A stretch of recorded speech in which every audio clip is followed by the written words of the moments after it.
Every year, we have tried to bring in keynote speakers to illustrate some of the areas of growth, of challenge, of application, of cybersecurity, of the various kinds of needs and practitioners, and generally present a wider range of information than perhaps our students get in the classroom, and so our partners understand that we have a more encompassing vision.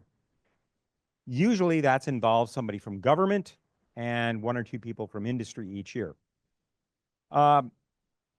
That's not all of the places where cybersecurity can be applied. There are other areas, and in particular in the nonprofit public sector area. I'm very pleased to introduce our keynote speaker, who did her PhD with me a few years ago, and is now been doing some great things in the open software realm and also in the nonprofit realm. So without further ado, and because we've run a little long already, her bio is on the website, doing lots of interesting things with OISF, but in particular, her startup, her business, her passion is an organization known as Sightline Security, which is intended to help nonprofits secure their enterprises against the various threats that are out there. And she's going to tell you more about that, Dr. Kelley Misata. Can you hear me now? Oh, excellent. Good morning. So I picked the wrong outfit for 2 reasons. Hold on one second. Yeah.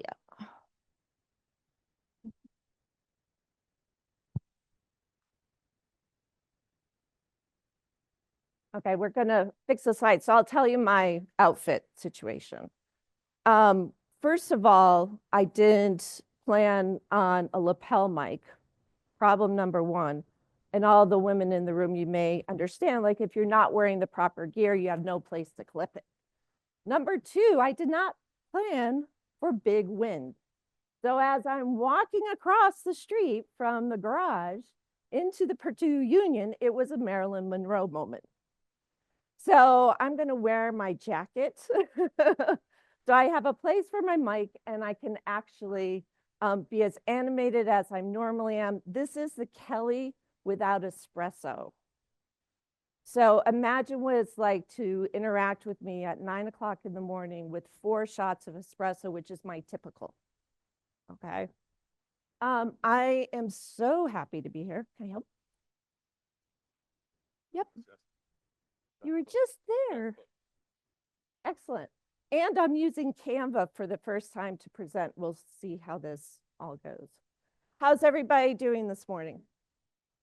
Yeah, okay. I'm going to really try hard not to shout because like I feel like you can't hear me in the background. We're good. I trust Mike back there. Well, welcome to the morning keynote. I promise to keep you awake.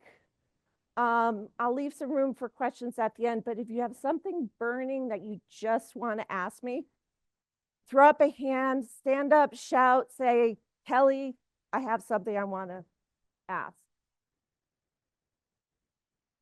Oh, beautiful. Okay, just a little bit about me. Yes, that is my adorable dog, Baxter. He would have loved to come to Indiana, but he's home in Boston at the moment. I am founder of Sightline Security. For those of you who are working on your dissertation, yes, you can build a company from your dissertation. I built a nonprofit. And I'm happy to tell you sort of the journey on how I got there. I'm also president of the Open Information Security Foundation. We built Suricata. I still have Suricata stickers. So if anyone is a super fan or even just a little bit of a fan, and if you're using Snort, you definitely need a Suricata sticker because you should stop using Snort. I'm just saying.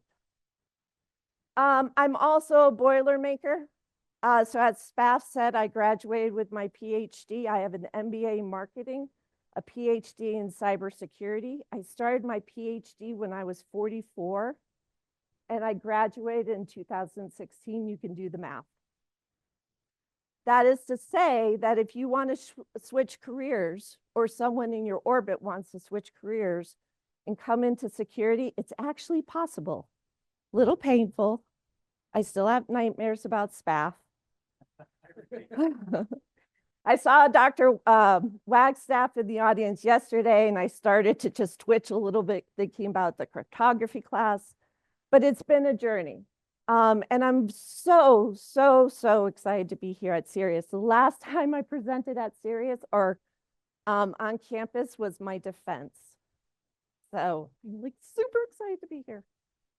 All right, nonprofits. So I've been in the nonprofit space for quite a while. I sort of landed in this space through a personal journey into security that I won't bore you with, but it really changed the trajectory of my life. And in many cases, I was talking to nonprofits during those situations. And when I got to dissertation, and I'm sitting in SPAF's office, and he says, hey, you need to pick a topic that's going to advance your field of study and make a difference in the world. I don't think he said that last part, but I thought that last part.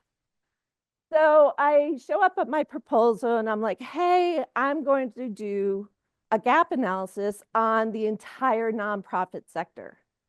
And SPAF gave me the best advice ever. He said, get the degree first and then go save the world, not the reverse. Pick a couple of lanes.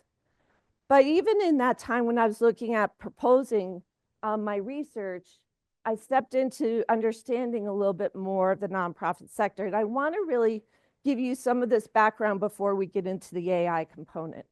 Because I think one of the biggest misconceptions about nonprofits is that everybody thinks that they're little, that they're poor, that they're standing in the corner, okay?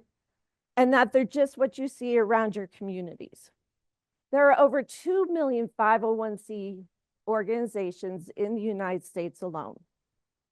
There are 29 designations of 501c organizations, and that is the IRS designation for a nonprofit. Different from a not-for-profit. Well, I won't go into that. But there's 10 million nonprofits around the world. The challenge, though, is that people think that they're all the same. So in security, when I go to RSA and I go to Black Hat and go to all these conferences, and I ask somebody like, so tell me, what's your thoughts about nonprofits? Oh, well, they're small. They're just sprinkled around. You know, they're kind of in the background. Well, nonprofits are the third largest workforce in the United States behind manufacturing retail. Is that new information for you guys? It's pretty startling. And what I really love to see particularly is that 71% of nonprofits have seen an increase in demand for services and programs. So we as a society are leaning in more, leaning on nonprofits more. And every event that happens in our society, nonprofits are spurring up, right? So I was at mile 24 and a half when the Boston bombing went off at the marathon. And I'll never forget it because it was the weirdest thing, because police officers were running up and down the street. Like you heard it, right? Sound like a car backfired from that distance.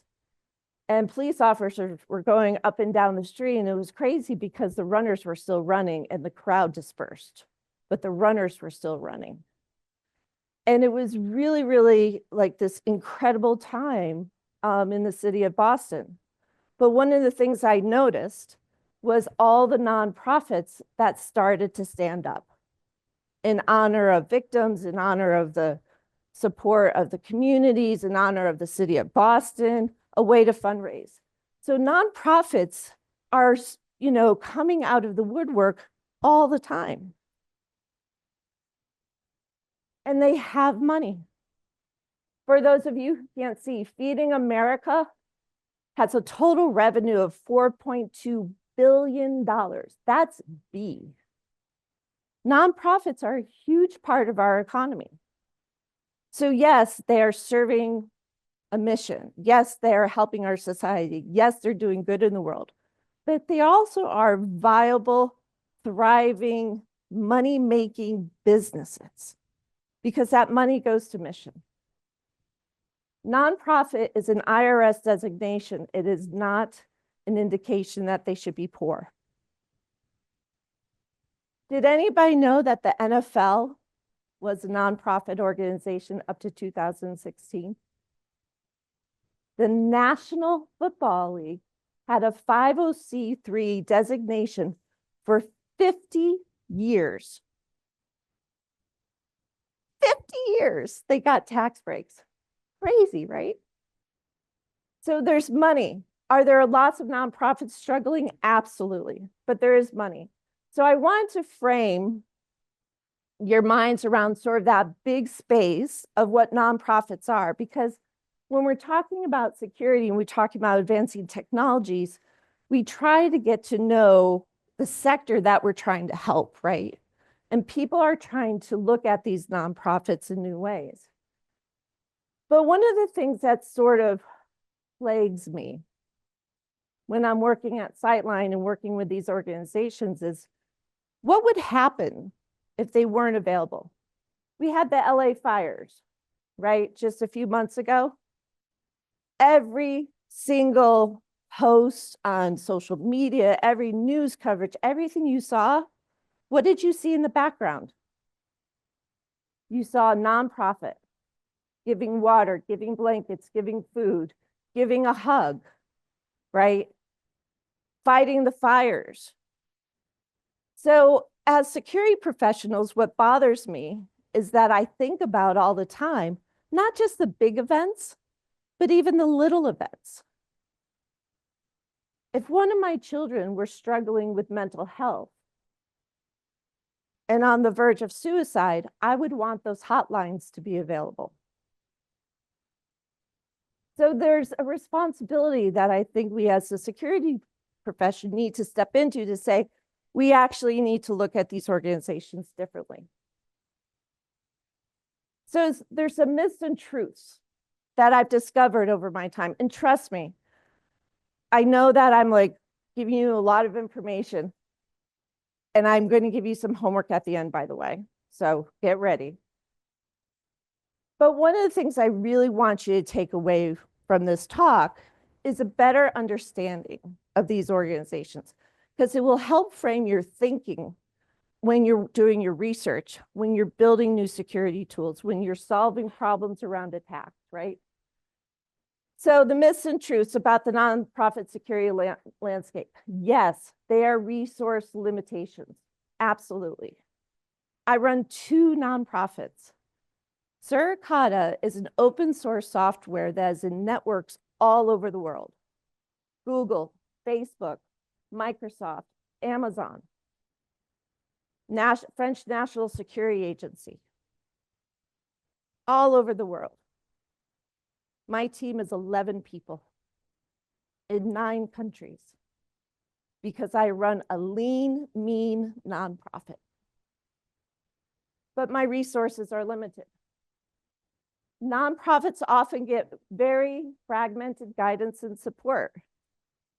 There's a lot of wonderful security professionals out there that are like, hey, can I go bring my security superpowers into a nonprofit? And the organizations are like, yes, ooh, you know all that stuff. Will you come and tell me how to do it? Describe to me what a firewall is, please. But as you know, how many of you have volunteered in a nonprofit? Doesn't have to be in the security space. I know more of you have volunteered in a nonprofit because some of you actually like their posts on social media. That's volunteering because you're passing on the messaging. But we give guidance and support when it's convenient. So one of the things that we do at Sightline is we offer nonprofits a kickstart, which helps them to get started with cybersecurity. Part of that process is that we sit down after they fill out some questions, we do some research, and we sit down with them and we say, this is where you fit against a modified version of the NIST cybersecurity framework. One of our nonprofits brought their MSP. I said, great, bring your MSP into the conversation. I can't wait to meet them. So this guy is sitting across the table from me, and we were talking about visibility on the network. And the IT guy, the MSP, said to the executive director, well, I know everything that's happening on the network. You don't need to know about it. And I said, did you ever give her like a report or a dashboard or show her what normal looks like of what's coming in and out of the network? Because there are user-friendly dashboards that make it very easy for even non-technical people to get the gist. And he looked me square in the eye and he said, no, because she won't understand it. Spaff knows me, I don't swear, but I almost launched across the table at that guy, launched across the table and was like, what are you doing? Right? They rely on free solutions all the time.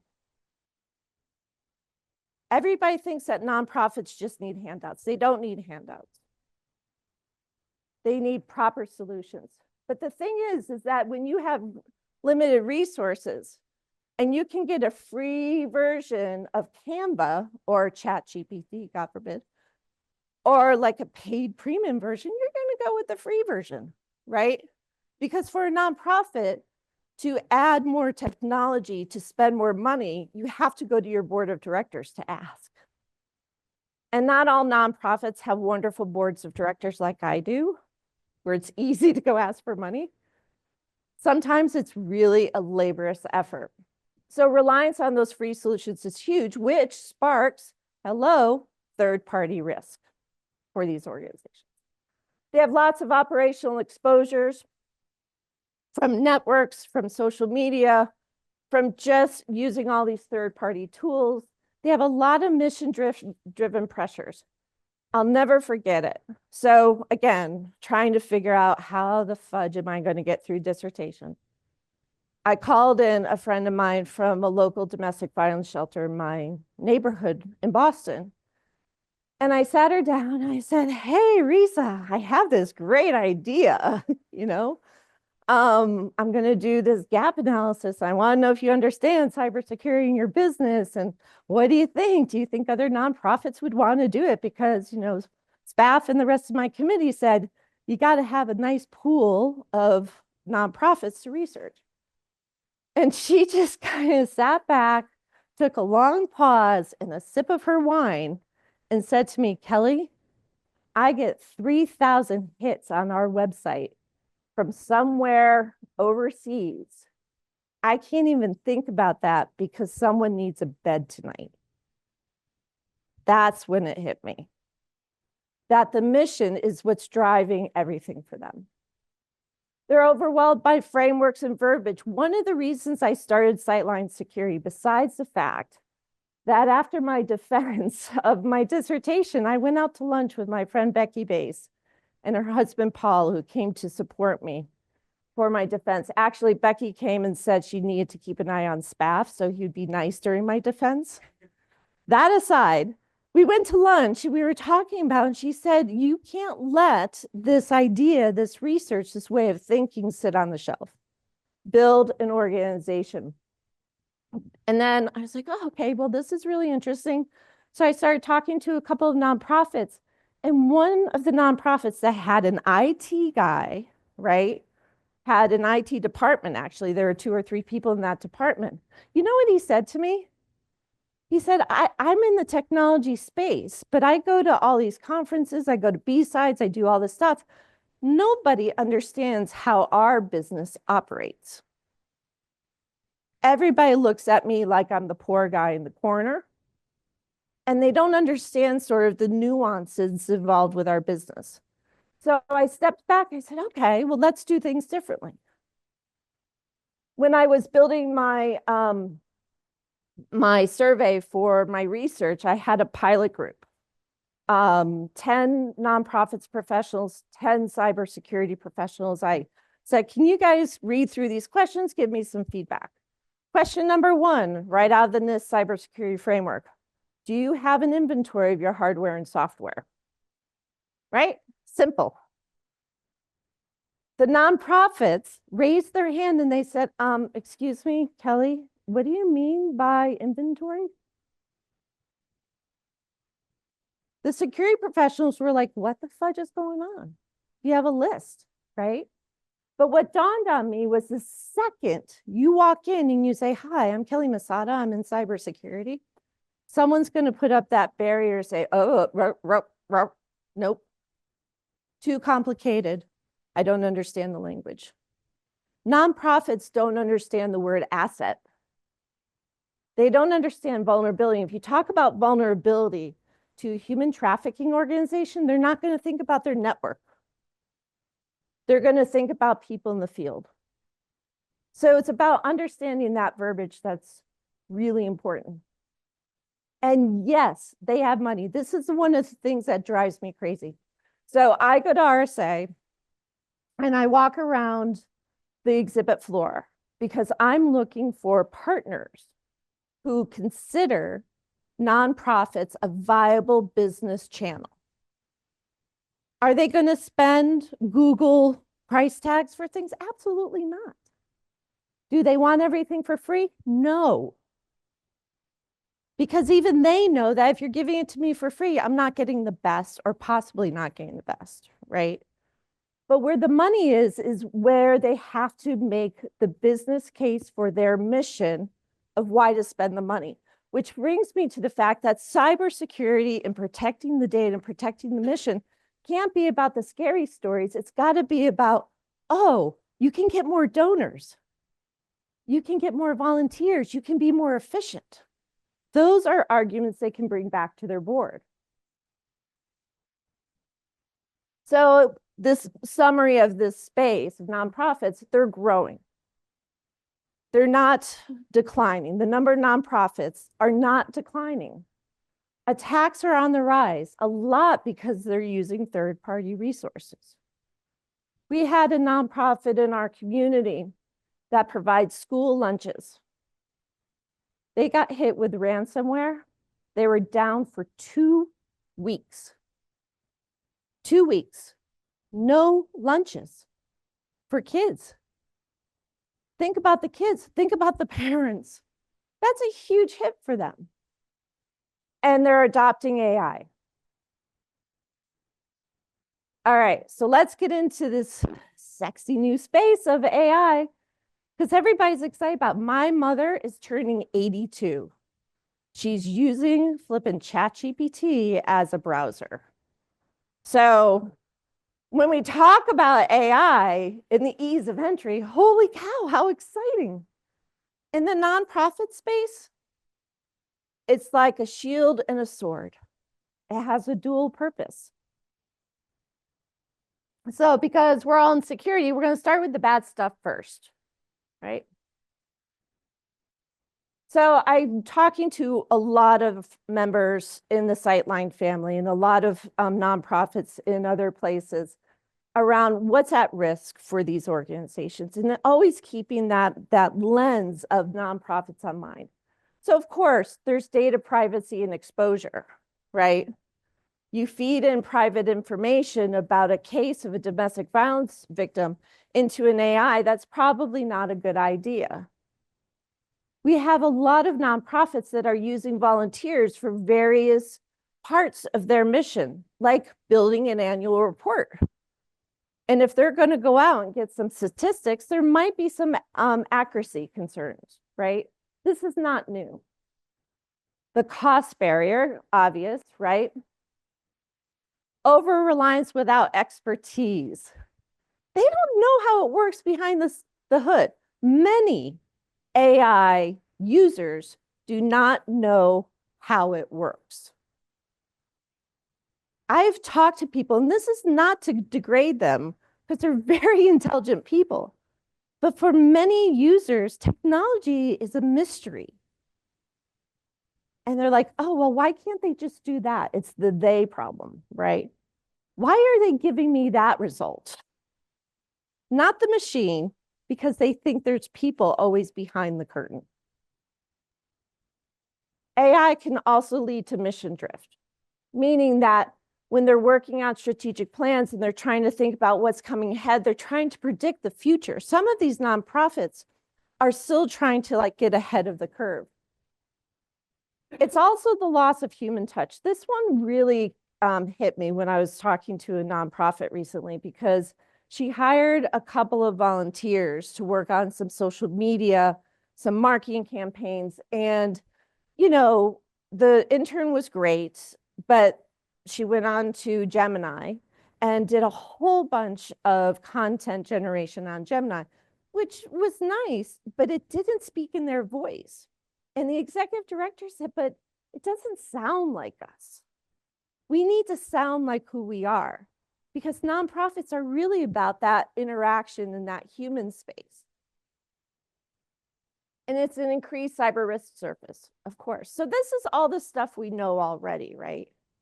It's really not that new or different from other industries. But I have an example to show you. So I was sitting with a cohort. So we do our Kickstarts. Sometimes we do 5 organizations as a group. It's kind of like, you know, group dieting where you have a buddy. And it's really fun for them to explore cybersecurity in a group. But anyway, we were playing with ChatGPT. This was a few months ago.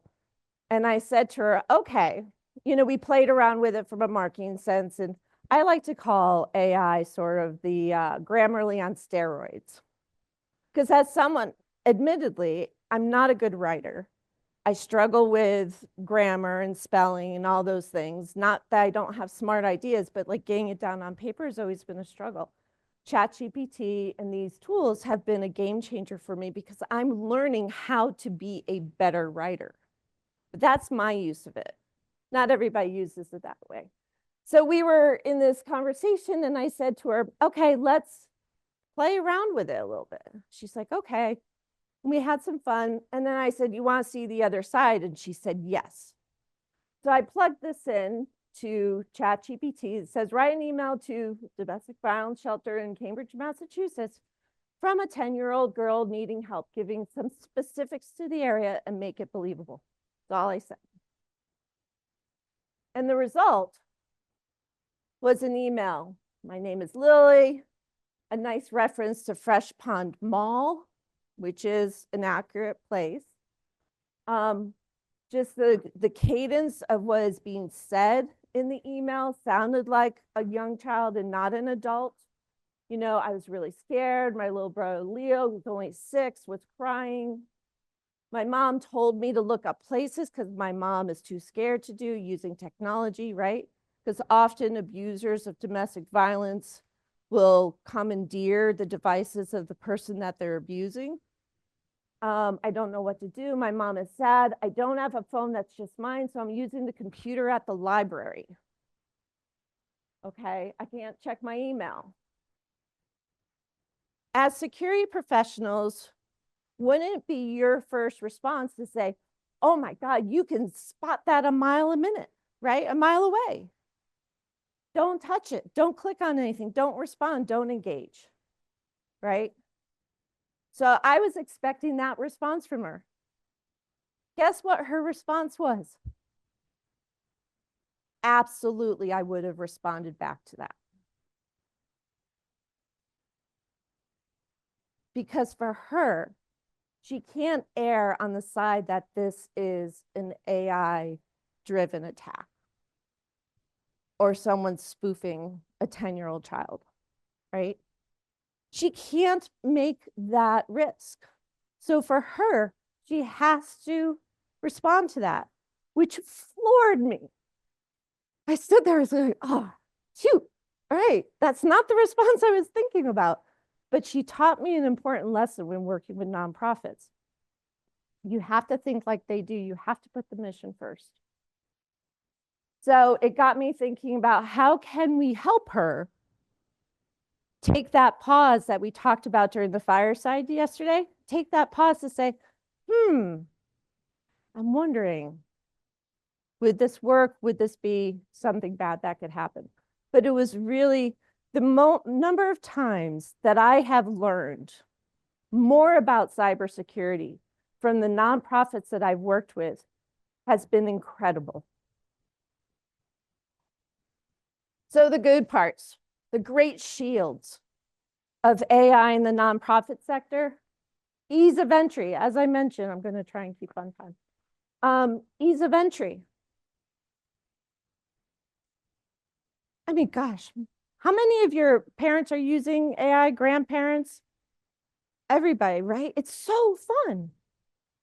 I did a talk at this conference last year called the Executive Women's Forum, and I did this panel discussion with a couple of my friends, Edna Conway and Diana Burley and others, and we were like, let's go on to ChatGPT and create superhero avatars of ourselves. And we used that as our slide for our talk, and it was so much fun.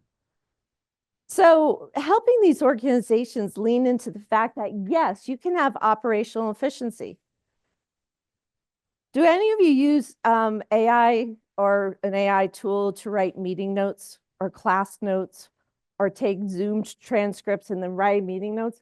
Oh my God, what a flippin' awesome thing it is. Now I can actually hold true to my promise to my boards that I'll get them the meeting minutes within 48 hours. Thank goodness, right? For a nonprofit, this frees up the most valuable resource, which is time. Enhanced fundraising. You can actually plug in and say what you want to do to reach the right donors. These organizations are loving this. Improve service delivery. You can create programs, you can do some research, you can lean into some new ideas because you can use these tools to be able to explore things differently, more than just doing Google searches. A lot of them are using it for data-driven decision-making. They want to understand, again, what's coming ahead. And there's some cost effectiveness. If an executive director can use AI to write a social media post, instead of hiring a PR firm or an intern or a part-time person, or using the time of a board member, that's huge for her, because him or her, because then they can actually use those resources for other things. And of course, it's amplifying messaging and reach.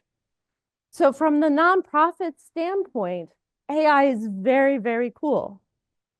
On the backside, though, as we said before, it also has a lot of those risks, just like any technology. So what my conversations with many of our members is that AI is not going to be the only technology that's going to come down the pike in your lifetime, that you're going to have to think about these pros and cons. So let's get to know it and let's use it in a way that's safe. So my advice to them and my approach is approach new technology, AI is our current example, with incremental adoption, right? Think like a security person without telling her I'm making her think like a security person. Use it in a small part. Don't do it for everything. Maybe just your social media posts, right? Again, Grammarly on steroids. It's the coolest thing ever. Imagine what my dissertation could have been, Steph, if I had ChatGPT. Yay! All those spelling errors, geez. Just kidding. But also focus on what's mission aligned. I think when we get a new tool, everybody's like, oh, well, you know, we are a dog shelter. Well, now maybe we can add cats, and maybe we can add gerbils and like do more things and do 10 fundraisers instead of 2 fundraisers. So it's also about keeping it contained. Excitement is wonderful. Technology is wonderful, but it's also keeping it within the mission. Oh, sugar. So at the end of the day, nonprofits are all about mission. You can talk to them about firewalls. You can talk about, oh, you should get an MSP or an MSSP. You should really do 2-factor authentication. You should really have a password manager. You should really do data mapping. You should really shut down the 15 extra accounts that you have that you don't use. One of my favorite things to do with nonprofits is to say, and actually you guys could do this if you wanted to, for one day, have a piece of paper or note on your phone and write down every single platform or device that you log into with an email and a password. Every single one. I had one executive director do this, and she had 50 different accounts that she could think of. I'm like, do you need them all? It's like spring cleaning. Let's clean out a little bit. But mission first and always. So I was talking to a friend of mine at Boston College who said to me, I've got some great graduate students, and I'm going to send them to nonprofits, and they're going to go fix stuff. And it's like, oh, for the love of Jiminy Cricket, do not do that. Like, I love all of you. Please don't just jump into a nonprofit and say, hi, I'm from Purdue, and I do security, and it's really great, and I'm going to help you be secure. It's really overwhelming for them because they immediately want to say, yes, yes, yes, just come on in because you look expensive, so they don't have to spend the money for it. And they're scared about the boogeyman under the bed. But I'll give you another one of those kick in the head moments. And Joel's not moving, so I still think I'm good on time. I'll give you another one of those examples. So this organization helps survivors of suicide. They're an amazing organization, and if someone has a family member who commits suicide, they are the support service or the support network for those family members. So just in that immediate moment, just sort of imagine sorry to be in the dark space, but imagine yourself in that moment of being that family member, right? And this organization's been around for a while. They have a very strong mission. They have last count was 6,000 people in their community forum. Okay, custom-made community forum. It's not on discourse or anything like that. And I was doing a Kickstart with them. And part of the Kickstart is that they fill out a bunch of stuff. And then I do a whole bunch of research on my end just to see what their public sort of space is. And I was on their website and I saw the whole advertisement for, hey, here's our community forum. I was like, oh, great. I'll go over there. I probably won't be able to get in. It's locked down. It's a community space. And so I go over there and I launch it and I'm like, holy fudge. Oh my God. I could see everything. There was no credentials. I could see usernames. I could see how long they were a member of the community. I could see chat rooms. I could see everything. And I'll tell you, when I'm working with these organizations, my operating model is very much of go in with a whole bunch of humility because I don't know how their business runs. So I don't want to go in presuming I know everything in a bag of chips, right? So I was like, okay, I'm going to not react, but I really want to call her in that minute. I'm not going to react. I'm just going to sit here. I'm going to wait for the 10 days until we had to do our outcomes presentation to talk to her about it. And I'm getting ready for the outcomes presentation. I had the slide probably like 6 slides in. I was like, okay, this will be okay. And I'm like really psyching myself up for this. And we get to that point in the conversation and I'm like, oh, I'm like, Ronnie, we got to talk. And she could see me like starting to get all worked up. And she said, Kelley, I'm going to stop you right there. I was like, uh-oh. And she said to me, when someone has experienced a suicide death in their family, they are confused and they're going through a lot of grief and it's a very long journey and there's a lot of trust issues and complexities and it's got a lot of moving parts to it, right? And she said, And many times you don't know where to go where you can feel supported and heard and safe, because your world's been turned upside down. And she said, so for many of our community members, they sit and watch. They just kind of circle and watch the conversations going on. And as I'm listening to her talk, I'm like, oh, yeah, okay. And she said, if we lock down that space where you have to have, all these extensive credentials to get in, we will lose some of those people because they won't feel safe. So she said, we need to keep it open. So it was the moment that I stepped in, I was like, okay. I had to take my security hat off for a moment and say, you are absolutely right. Scares the living bejesus out of me because all I can think about are all the trolls and bad guys and scammers and everybody else who are going to look at those people as prime targets for attack, right? People who are grieving are really easy to target because they're highly distracted. So I stepped back and I said, gosh, honey, you just taught me a really important lesson. I need to understand and sit in the space of your mission to really be able to help you be more secure. So the challenge and the best part about this was I couldn't just go in with like, here's my suite of awesome security stuff that everybody's supposed to do. I had to change all of that thinking that I learned in this beautiful institution, change all that thinking and step over here and go, okay, you're not going to be the perfect security I want you to be, but how can we make you better without losing all of that essence and all that part of your mission that works?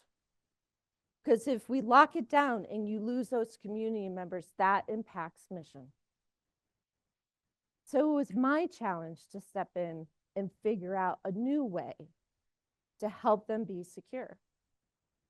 So we agreed to have a little bit of segmentation. We had public spaces and then we had private spaces. And we didn't have everybody's profiles wide open. We just had the moderators open and some of the other more comfortable community members. So we created an equilibrium between having private and secure space and not. But we also talked a lot about how will you know that someone is in your system or in that community space doing harm? And that was the shift for her. Because in her mind, everyone that comes into that community space is a good person. So it was very, very helpful. The point here is, with 2 million nonprofits in the US, 10 million in the world, we cannot assume they are all operating the same when it comes to security. My dream for Sightline, this will happen. My dream for Sightline is that we have a framework of security best practices by mission.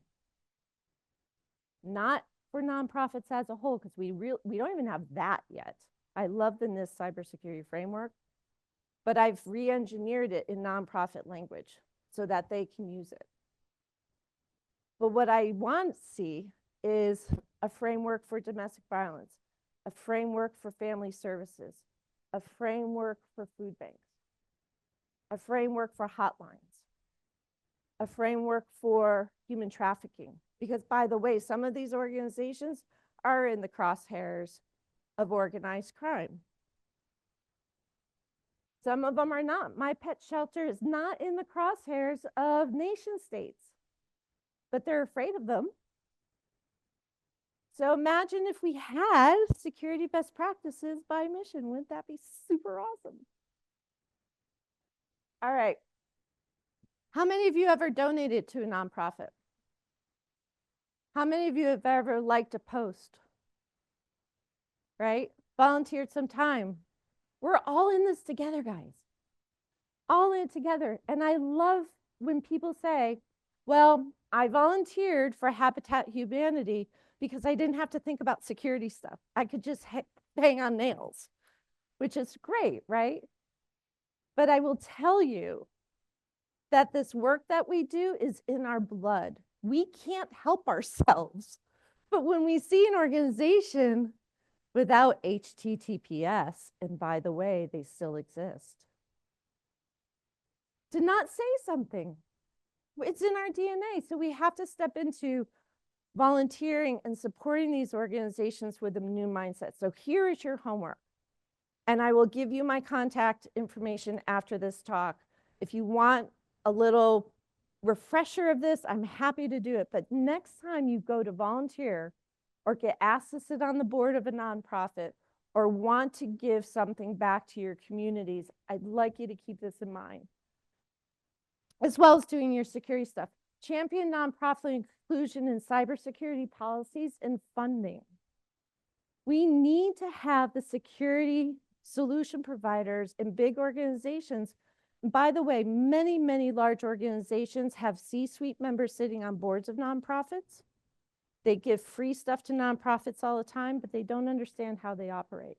We need to include them differently in the conversation. Promote AI with ethical and transparent guardrails. The thing that excites me most about the AI conversation, I want to see where the policies are going to go. The technology is sexy enough as it is. What are we going to do with all the policy parts? So we have to start creating some guardrails. So if you're out talking to a nonprofit, right, and they're like, hey, we're getting ready for our fundraiser, we're going to do some email blasts, we're going to do all this marketing, we're going to use ChatGPT, help them with some guardrails around that. Fund, partner, volunteer to close the security gap. One of my dreams is to actually help nonprofit board members who are security professionals work with those organizations differently. Because it's not about just telling them the scary stories. It's not about telling them, oh my God, you should just get a flippin' password manager, right? That's not the solution. The solution for us as security professionals is to understand them and then find where we can make a difference that matters. And some of that is just changing the conversation away from security is super scary. And by the way, no offense to anybody who's a fan, I hate October. Why did we give cybersecurity a month? It shouldn't be a month, it should be every day. And we shouldn't have to think about it. That's where we want to get these organizations to get to, right? We need them to start thinking about security, data, their online presence, use of social media, use of AI as a function of business and not as something special that you need an advanced degree to manage. Listening is one of the most important parts of working with these organizations, and it is so much fun. I really think that my journey to Purdue, my journey into security is one I will not bore you with, but it was not expected. And every day I look back and say, holy crap, I get to talk to organizations that are saving kittens and feeding people and helping people through grief. How cool is that? And do I want them to be like, at the top tier of the NIST cybersecurity framework for, preparedness? Absolutely. Will they ever be? No. As Spaff once told me, because there's lots of Spaffisms running in my head, as Spaff once told me, you don't have to go very fast on this issue, Kelley, because the problem will be there for a long, long time. The problem is that I'm very impatient, so I'm trying not to get frustrated with the pace of things, trying to help these organizations change. But it's been really, really exciting work. So if you have a chance to give back to a nonprofit that you love, that mission is speaking to you, go do it, but do it mindfully. Recognize diversity. Nonprofits are not all the same. Okay, those missions really matter. I'll never, ever, ever, ever forget sitting with a human trafficking organization in Massachusetts as I was preparing for dissertation. And we were having this meeting. It was really cool. We were sitting and they're like, oh, we're so excited to participate in your research, Kelley. It's awesome. Cool. And they're like, well, you know, we have to kind of wrap up the meeting early because we're getting ready for our hackathon over the weekend. I'm like, huh? And they're like, yeah, we're doing a mobile device hackathon. I'm like, what? What's like your purpose? Oh, well, we just want to see, we want to play around and see how it works. I said, uh-huh. I said, so what are you doing to harden your systems or to think about who's going to monitor your social media and stuff?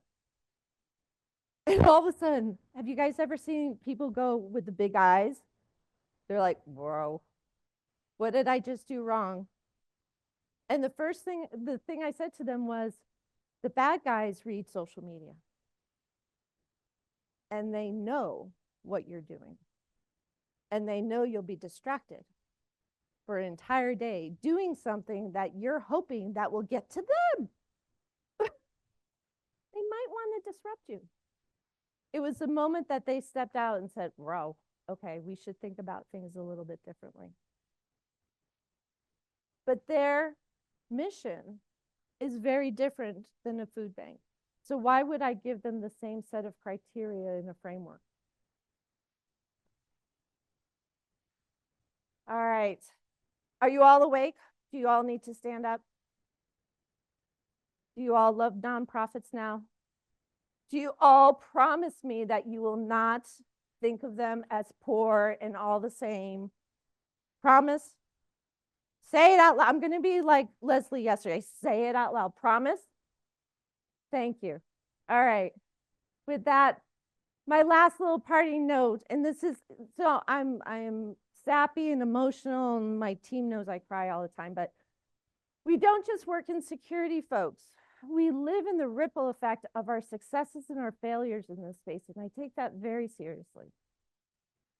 Even when I'm looking at my mother's tiny little list of passwords that she handed me after my father passed, she's like, maybe you should know my passwords. Here's the list. I just about fell off my chair. First of all, I can't read any of them. But we do. We live in this space where, you know, it's an honor to have learned in this environment. It's an honor to have defended my research in this environment, but I hold that very dear, and I carry Purdue everywhere.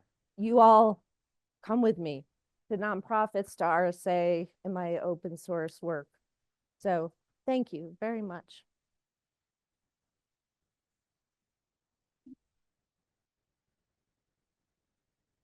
Questions? Comments? Oh, come on, you guys. So first of all, thank you for the talk. And I think this is an incredible area to be in and a huge gap. And I think you're doing amazing work just from the talk that you've just given here. You really raised a couple of, I think, fascinating points. I was thinking about mandatory reporting laws that really exist in all states. There are some differences here and there. I know Indiana is one of only 4 states that is required to report any kind of suspected child abuse or neglect. So I was thinking about attack vectors there. So you could actually be targeting a therapist, targeting any kind of professional. It's not just limited to therapists. I think almost all of the states have other professionals that are required to report. Have you seen anything like that that was similar to what you presented with the 10-year-old girl attacks being? I've seen it more in the domestic violence space because oftentimes an abuser is in or connected to law enforcement. And so that is that ripple effect that has been most predominant. But you're absolutely right. There's lots of other components to this that we need to think about when we're looking at the wider system. And they're moving information. Some of them are still faxing, folks. Faxes are still out there.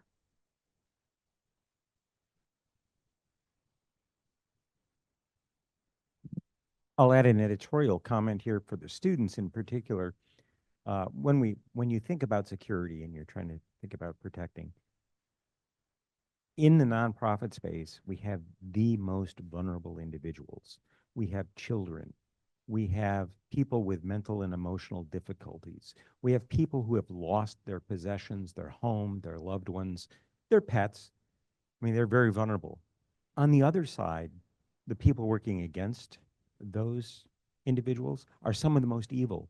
They're the ones who abuse children. They're the ones who are involved in human trafficking. They don't care about what happens to people. It's not a nation state. It's individuals, psychopaths in some cases. Yes. And they are willing to do whatever it is to advance for their gratification or for their funding. You think about, for instance, when a natural disaster occurs, like typhoon or an earthquake, the earthquake that just happened in Myanmar, the scammers come out stealing money that would be otherwise intended for those people. So I can tell you from my experience, I've been on the board of 6 nonprofits and I've worked different arenas. If you're looking for an area to make a difference, this is one of them. And you may be interested in national security, you may be interested in making money with a company, all great, but don't neglect the fact you can really change the world by being involved in these kind of things. So that's an editorial comment. And as we get the mic over there, one quick story, because again, we always think about nonprofits being small.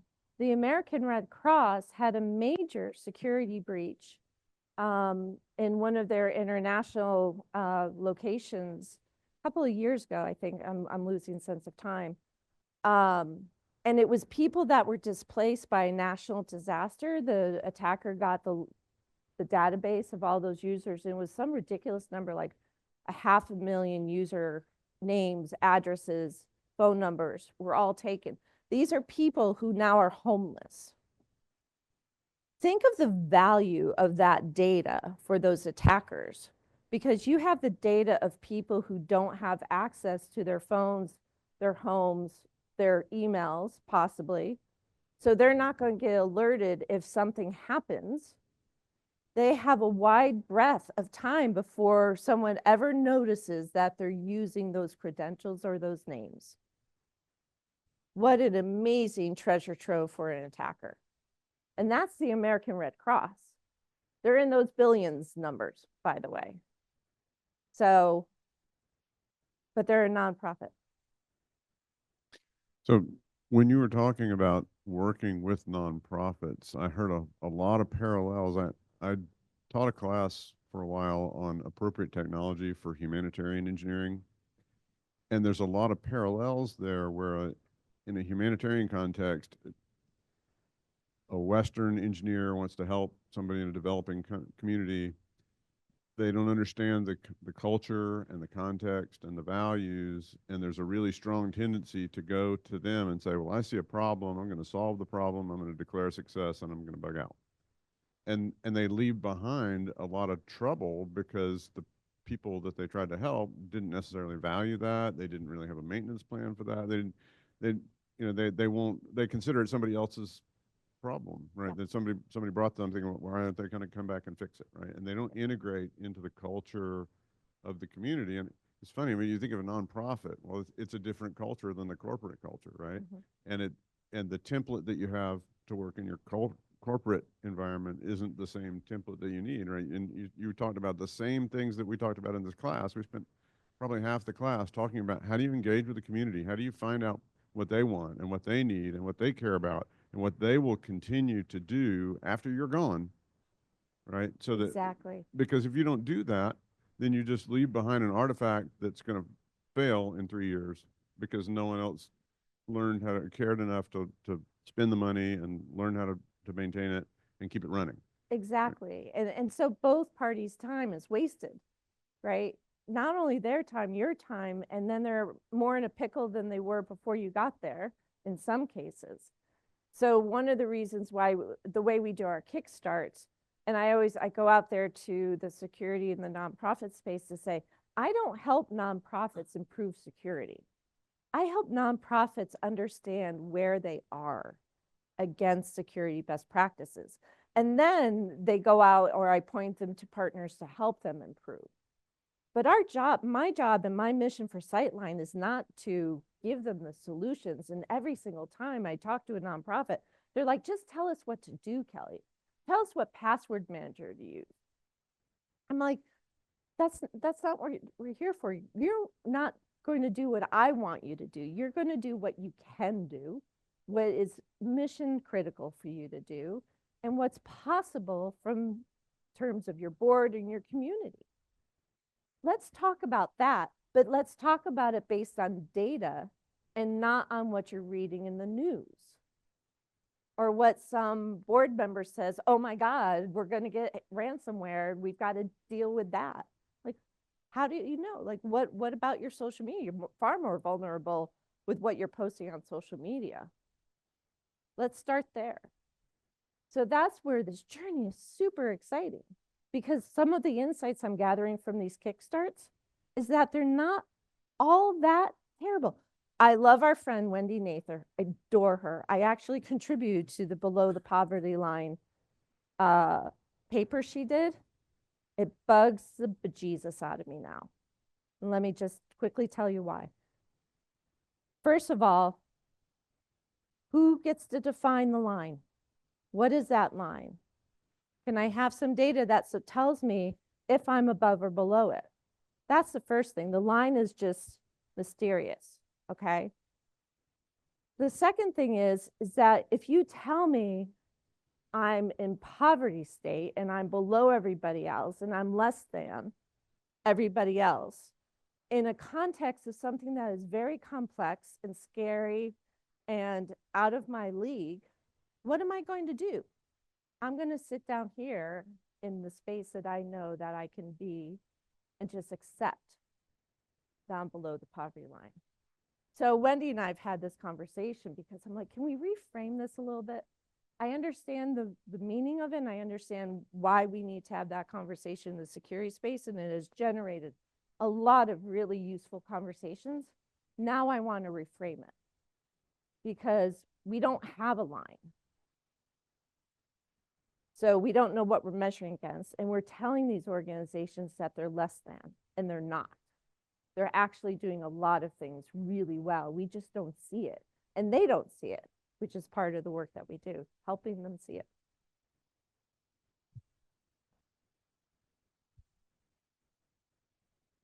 We've come to the end of this session. Let's thank our speaker.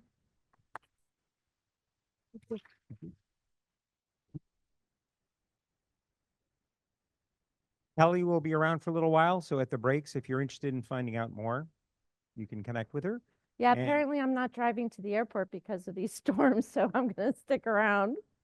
And we'll move on to the next session.